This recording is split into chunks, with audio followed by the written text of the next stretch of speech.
Amados irmãos e irmãs, muito bom dia, a graça e a paz do nosso Senhor e Salvador Jesus Cristo. Esta manhã de domingo, no dia do Senhor, nos alegramos por podermos estar juntos e assim estudarmos a palavra, sermos edificados por ela. Vamos orar ao nosso Deus? Querido Deus, nós te bendizemos nesta manhã, neste dia, dia do Senhor, onde podemos, Pai, agora estudarmos a Tua Palavra. Agradecemos ao Senhor porque o Senhor nos traz juntos, o Senhor nos permite, ó Deus, através da tecnologia, também acompanharmos como família da fé a Tua Palavra, a exposição, ó Deus, das Tuas verdades, e assim, ó Deus, então pedimos que carecemos do Teu Santo Espírito para de fato compreendermos aquilo que o Senhor quer nos ensinar nesta manhã.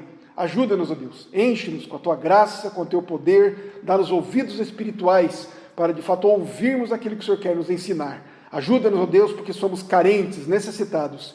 Toda honra, toda glória sejam dadas ao Senhor. Assim oramos em nome de Jesus.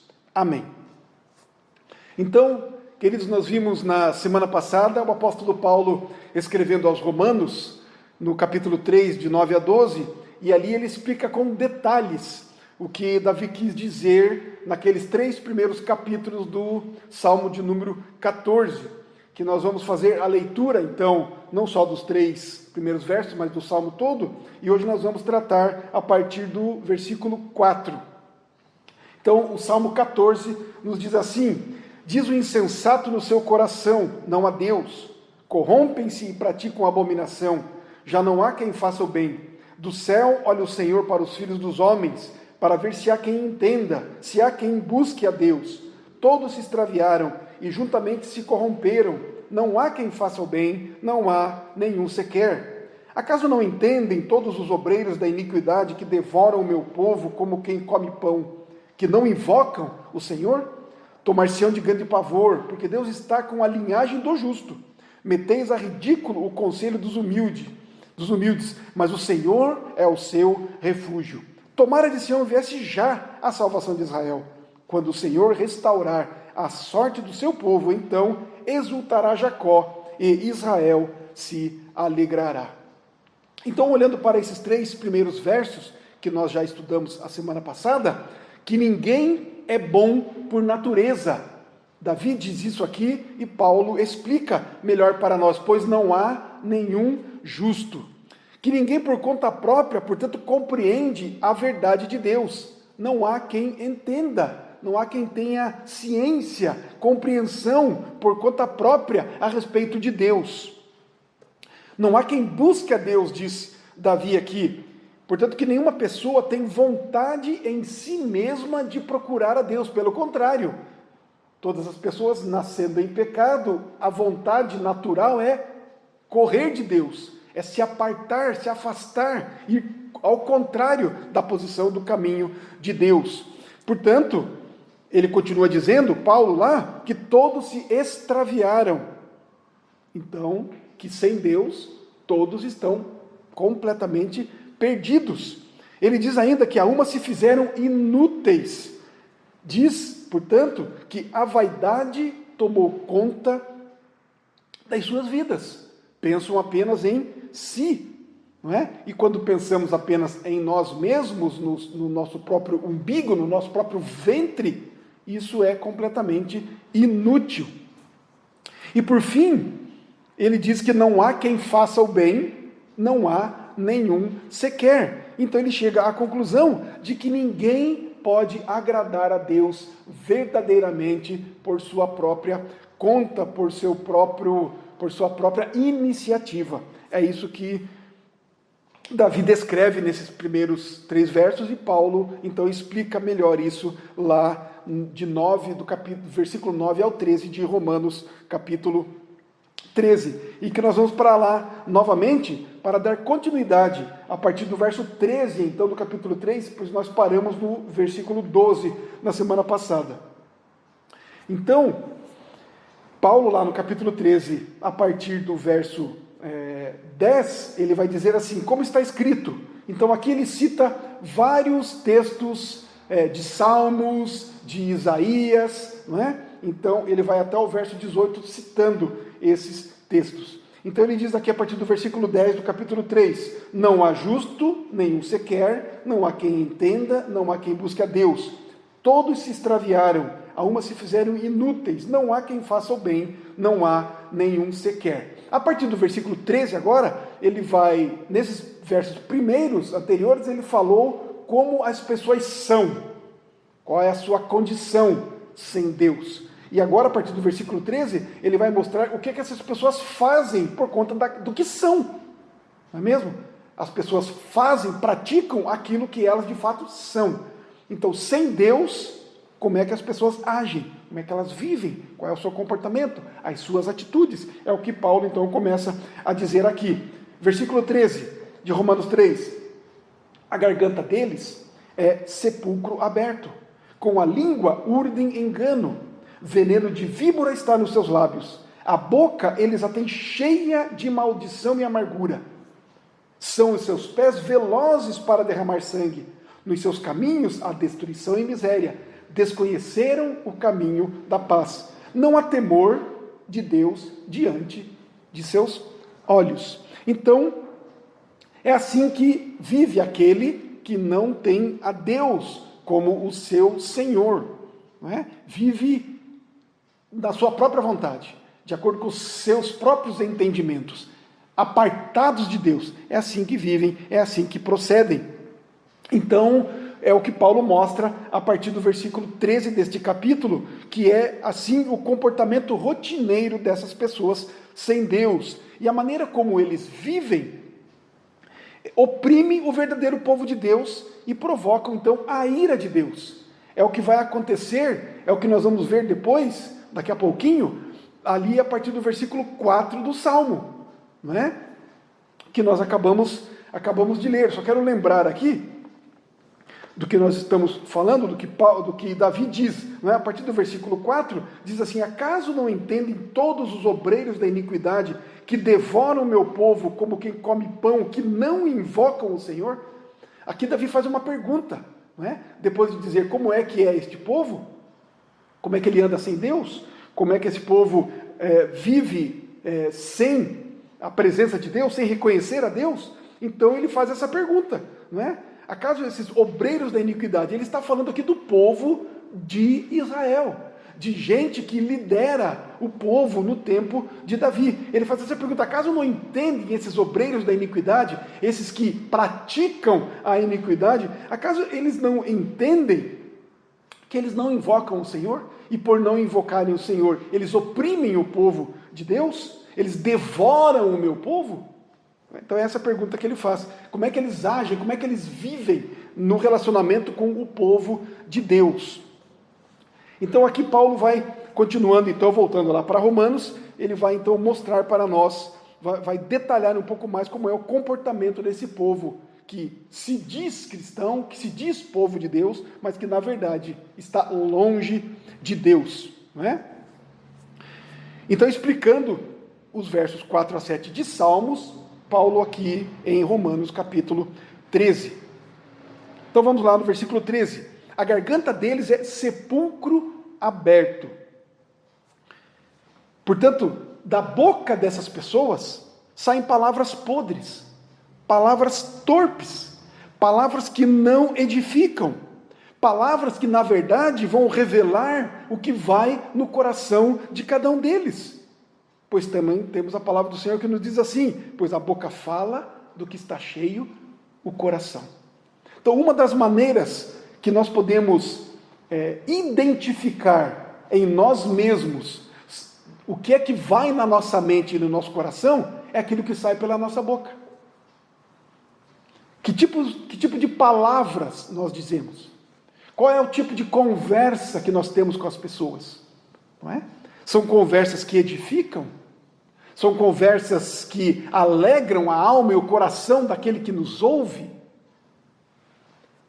Ou são palavras podres, palavras torpes? Eu não estou falando aqui apenas de palavrões, de chocarrices, não é? Não estou falando aqui apenas de palavras mundanas, que está na boca do povo, por vezes que nós vemos no nosso dia a dia, ou ouvimos no nosso dia a dia, Não, mas são palavras que não edificam, palavras que ao invés de levar vida, levam à morte para as pessoas para com quem nós nos relacionamos. Pois a boca fala do que está cheio o coração. É uma evidência muito clara daquilo que tem no nosso coração, é aquilo que nós colocamos para fora da nossa boca, aquilo que nós dizemos. Provérbios 10:32 nos dá um exemplo disso. Ele diz assim: os lábios do justo sabem o que agrada, mas a boca dos perversos somente o mal. E diz mais, na sequência do texto do versículo 13 aqui de Romanos 3, com a língua urdem engano. Não somente suas palavras não são benignas, não é? Mas elas são enganosas, são falsas, com a língua urdem engano. E Davi já havia dito isso ali no Salmo 12, um pouco antes, nós já estudamos no versículo 2, ele diz assim: falam com falsidade uns aos outros, falam com lábios bajuladores e coração fingido. Está vendo? Estamos vendo aqui que não são apenas palavras sujas, não é? Palavras maldosas, mas uma garganta como um sepulcro aberto, não é? São também, dali saem palavras enganosas, palavras falsas, fingidas, portanto, podem ser até palavras bonitas, não é mesmo? O que vale é o que está no coração. As palavras podem ser bonitas, podem ser lisonjeiras, podem ser elogiosas a alguém, a quem quer que seja, mas, pelo que Paulo está dizendo aqui, elas são fingidas, são falsas, não estão expressando a realidade do sentimento. Diz mais, Paulo aqui no versículo 13, a garganta deles é sepulcro aberto, com a língua urdem engano, veneno de víbora está nos seus lábios. Olha só, que coisa terrível. Aqui nós vemos que Paulo faz aqui uma ilustração excelente sobre os bajuladores e sobre os fingidos. Veneno de víbora está nos seus lábios. Ele usa então essa ilustração. Ele pega uma cobra, não é?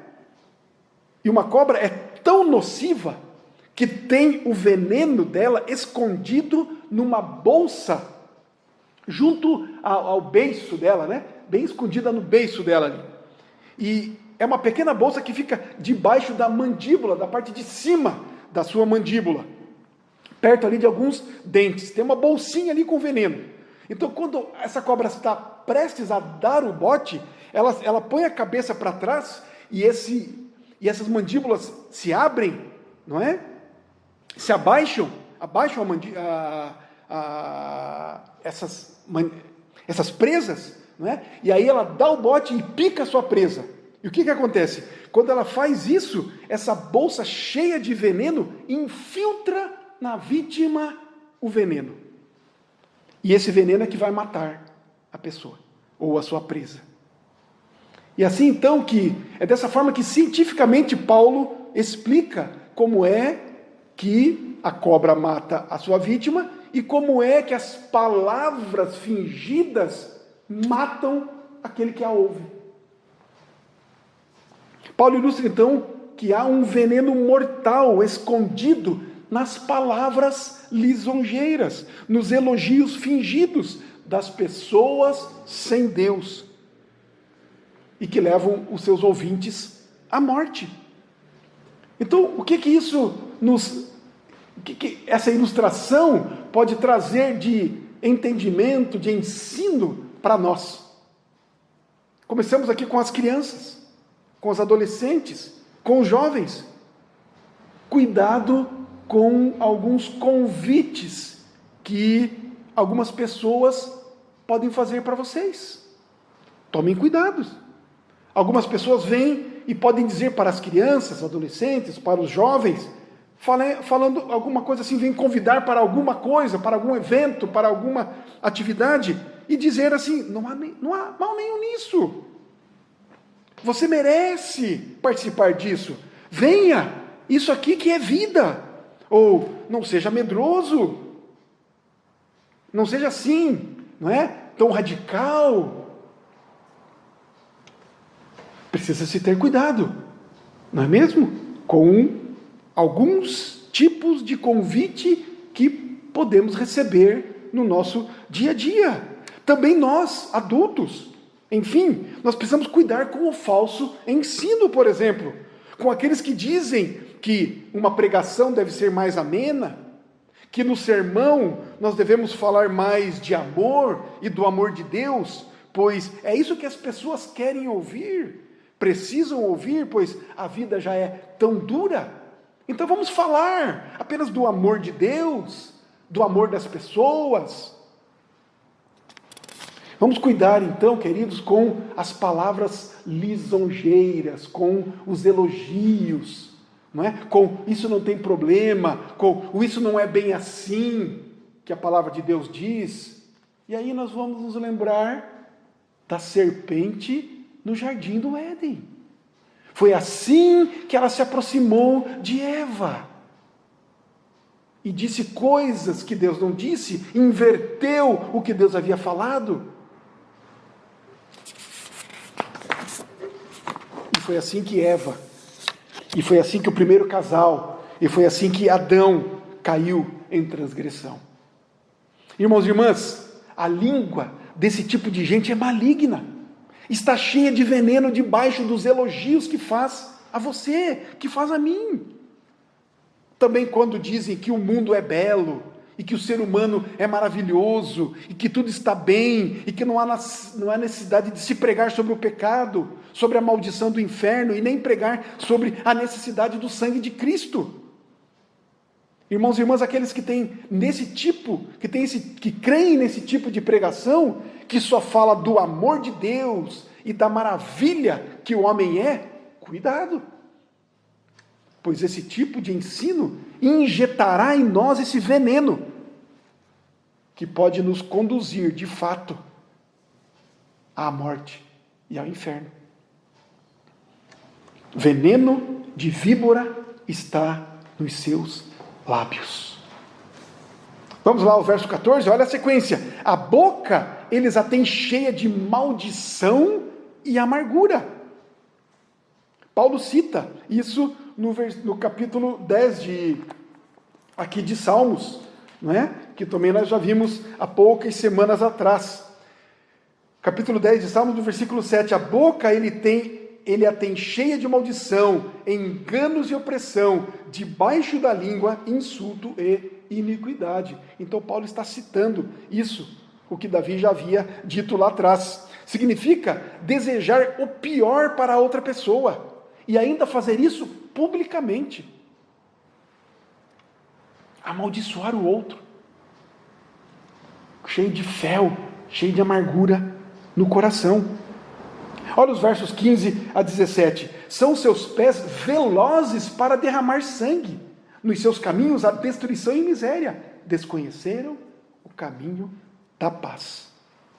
Paulo aqui está citando Isaías, capítulo 59, os versos 7 e 8.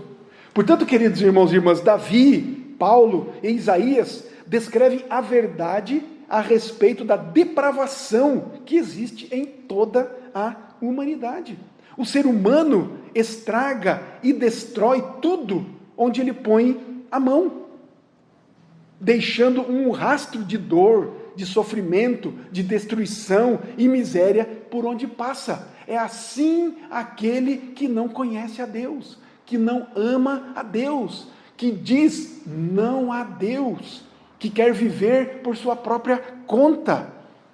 Desconheceram o caminho da paz. Ao invés de por onde passam deixarem a paz, assim como Cristo disse, deixo-vos a minha paz vos dou. Aqueles que não têm Deus, não andam com Deus, não conhecem a Deus, fazem um caminho de destruição e de miséria por onde passam.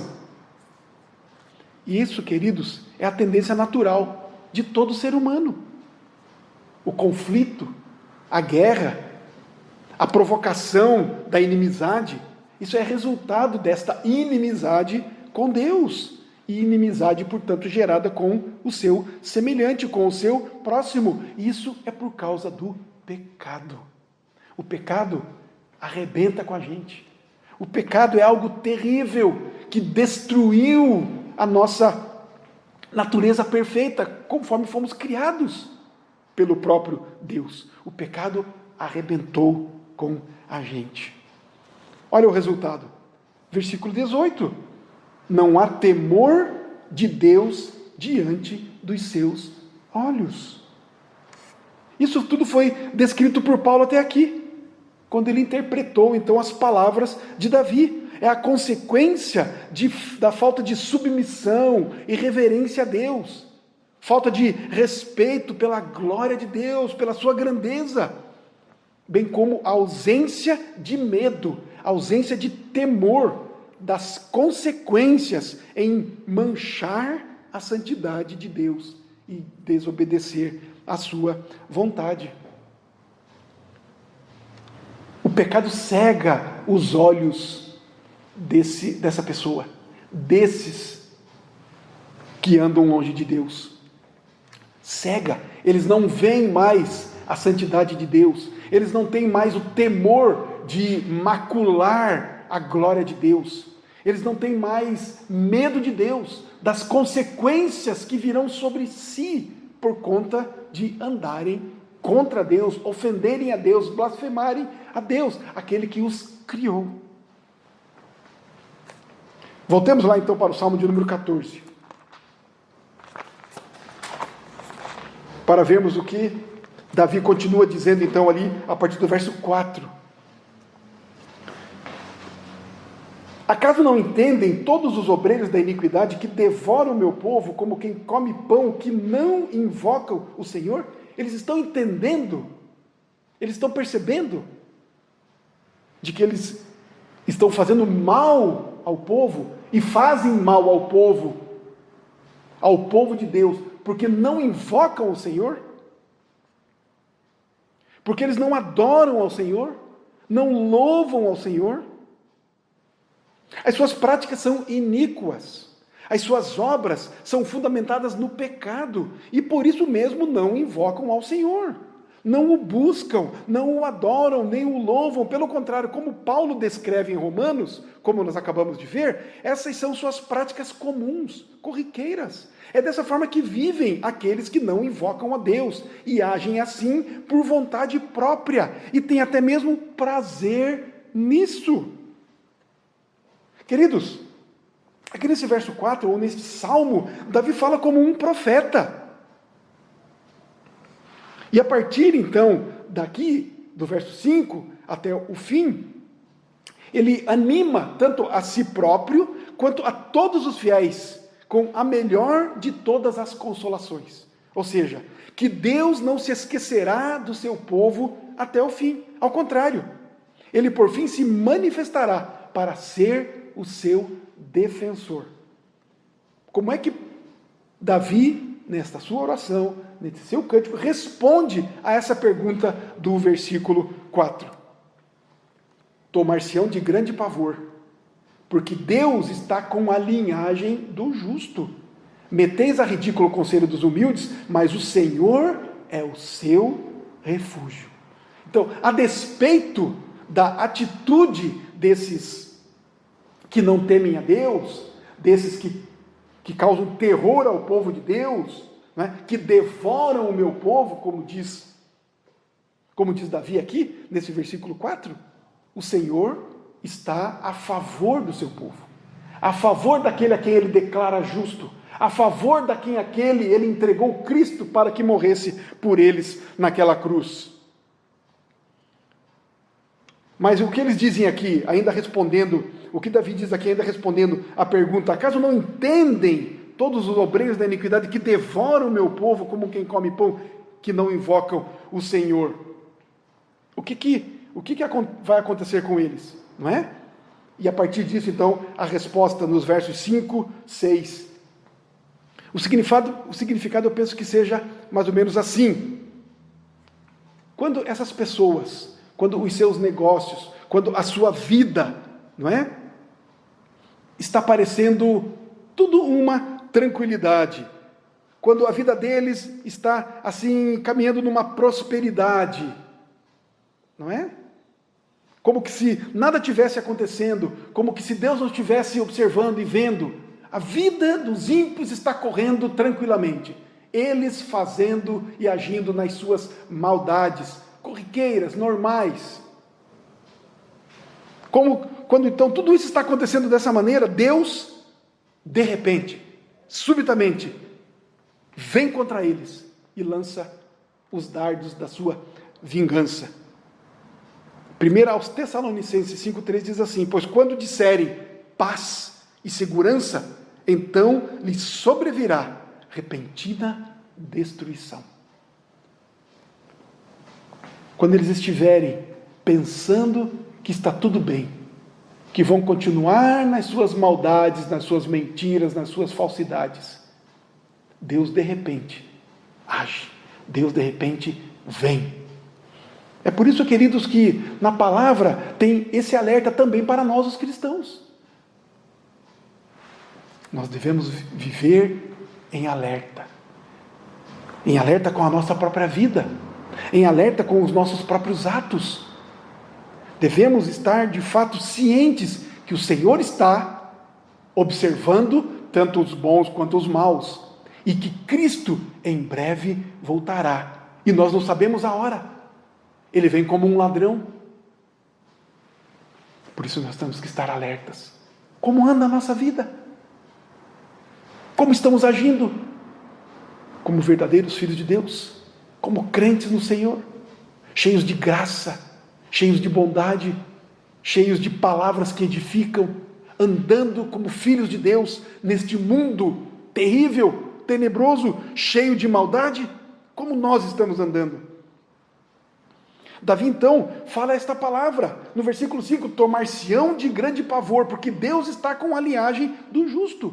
Enquanto andam de qualquer maneira, esses que não conhecem a Deus, eles ficarão apavorados, porque Deus está favorável, Deus é favorável aos seus. Davi então encoraja os filhos de Deus e alimenta os fiéis com esta palavra, que os ímpios, quando acreditam estar livres de todo perigo e parecem seguros comemorando os seus triunfos, é que eles serão então repentinamente destruídos. Porque Deus está a favor daqueles a quem Ele mesmo justificou. Porque o objetivo de mantê-los a salvo, Deus tem que necessariamente em sua ira do céu mesmo vir contra os seus inimigos, os quais injustamente oprimem com violência e extorsão aqueles que são seus. Porque Deus mesmo está do lado daqueles a quem Ele mesmo salvou. Nós temos um salmo aqui de Davi também, é o Salmo 53, que ele é gêmeo com o Salmo 14. Se nós lêssemos o Salmo 53, nós vamos ver que ele é parecidíssimo, ele é praticamente o mesmo salmo. E no verso 5 tem uma pequena diferença. Ele acrescenta algumas expressões que não constam aqui neste Salmo 14. O versículo 5 diz assim: tomam-se de grande pavor, onde não há a quem temer, porque Deus dispersa os ossos daquele que te sitia. Tu os envergonhas, porque Deus os rejeita. Então, com essas palavras aqui do Salmo 53, Davi explica mais claramente como é que Deus protege os justos, ou seja, livrando-os das garras da morte. Justamente como se alguém expulsasse aqueles que cercam uma cidade e libertasse todos os seus habitantes que estavam ali presos e completamente isolados dos demais. É como se Deus então expulsasse aqueles que estão sitiando a cidade. Aplicando, queridos, então, para nós aprendemos que devemos ser pacientes enquanto somos oprimidos. Pacientes para suportar a opressão do inimigo. Caso nós queiramos de fato ser protegidos e preservados pela mão de Deus. Ao mesmo tempo em que nós estamos enfrentando graves perigos. Lembremos, o Senhor é o nosso refúgio. É o finalzinho do versículo 6. Mas o Senhor é o seu refúgio. Aprendemos isso. Aprendemos isso com as palavras de Davi, os cuidados de Deus, aonde nós podemos nos refugiar nele, o Senhor Todo-Poderoso, que foi capaz de enviar o seu próprio Filho, o que ele tinha de mais caro, entregou numa cruz para morrer por nós. Não vai cuidar de nós agora no nosso dia a dia? Aprendemos também, queridos, que é a mais sublime demonstração de sabedoria e que não há nenhuma decisão melhor do que aquela de dependermos de Deus. Não dependemos de nós mesmos. Não dependemos da nossa própria inteligência, astúcia. Não dependemos da nossa força física, emocional, nem mesmo da nossa força espiritual. Dependemos de Deus. Isso é sábio. Depender daquele que nos criou, depender daquele que nos formou, que nos conduz, daquele que nos salvou, depender daquele que entregou o seu Filho para nos dar um refúgio seguro. Entregou o seu Filho para caminhar conosco, depender daquele que vem e habita em nós pelo seu Santo Espírito. Isto é sábio. Isto é seguro. E que descansar, portanto, na sua salvação e nos seus cuidados que Ele nos prometeu, mesmo que estejamos cercados por várias tristezas, dificuldades e calamidades. É além de grande e sábia decisão, é imensa, é uma bênção sem tamanho. Por fim, temos o versículo 7 aqui do Salmo 14. Tomara de Sião viesse já a salvação de Israel. Quando o Senhor restaurar a sorte do seu povo, então exultará Jacó e Israel se alegrará. Nós podemos, como é o tema do nosso sermão de hoje, o tema do nosso sermão de hoje é: ao Senhor pertence a salvação. A salvação é dele. É Ele que concede, é Ele que garante, é Ele que dá, é Ele que faz. A salvação vem de Deus, pois é dele, pertence. A salvação não está em outro lugar, em outra coisa, em nada mais, além do próprio Deus. Davi, queridos, então nos ensina, aqui no final deste salmo, sobre a consolação de Deus. A despeito do que dizem os insensatos, os que não têm entendimento, os que dizem que não há Deus, a despeito daqueles que dizem, daqueles que agem com iniquidade, que vêm contra o povo de Deus, que vêm até ensinar o povo de Deus com coisas vãs, ensinando coisas do seu próprio íntimo, do seu próprio coração. Na verdade, não invocam o Senhor, estão preocupados apenas com o seu próprio ventre. A despeito de todas essas coisas, Deus está a favor dos seus. O Senhor é o nosso refúgio. A salvação está nele. A salvação já veio. Ele já nos entregou a salvação, o próprio Cristo, o seu Senhor. Isto é consolo para nós. Alguns textos da palavra do Senhor que nos fazem lembrar disso.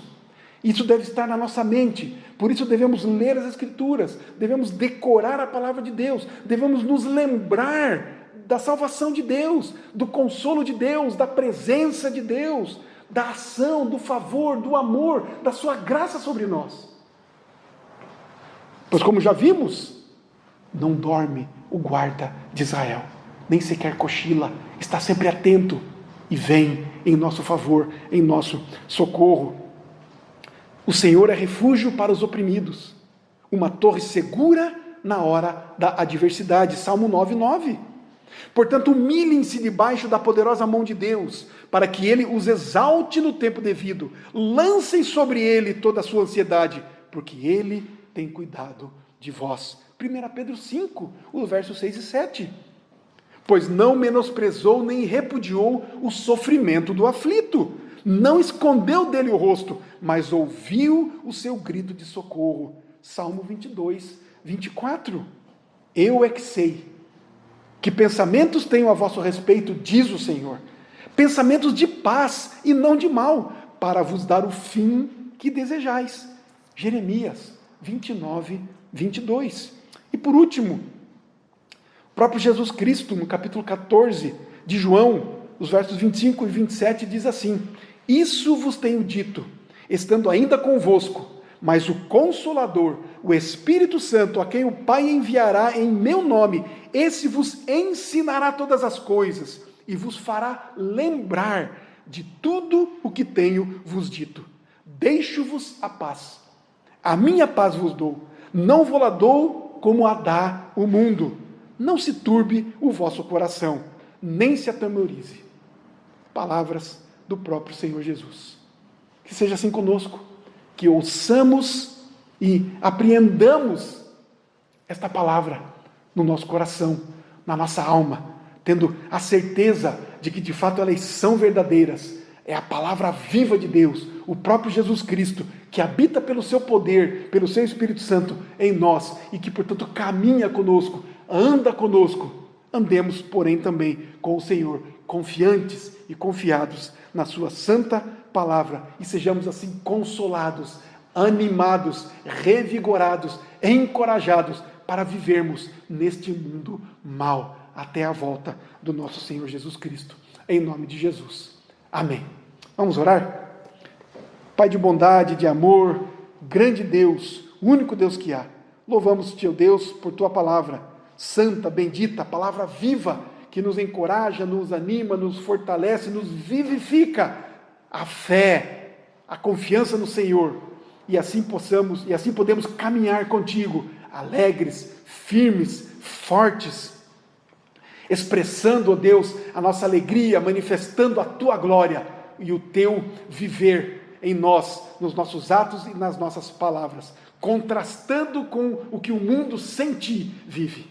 Ajuda-nos, ó Deus, nisso, a vivermos então no Senhor, para o Senhor, com o Senhor, testemunhando desta graça, e que muitos possam ver, olhar para nós, e mesmo neste caos que é o mundo, enxergarem, perceberem, verem a alegria, a verdade, a paz e a vida verdadeira, e possam de alguma maneira, no poder do teu Santo Espírito, se voltarem para o Senhor, deixarem o caminho da iniquidade e andarem pelo caminho da paz. Faz assim, ó Deus, para a glória do teu nome, para a alegria do teu povo, para a nossa satisfação e plenitude de vida, para a paz que excede todo entendimento em Cristo Jesus. Assim nós oramos e te bendizemos. É no nome dele, no nome de Cristo que nós oramos. Amém. Que a graça do nosso Senhor e Salvador Jesus Cristo, o amor de Deus, o nosso eterno e amado Pai, estejam conosco no poder do Espírito Santo de Deus, na sua virtude, hoje, aqui e agora, com o povo de Deus, e aqui por toda a terra, hoje e para todo sempre. Amém.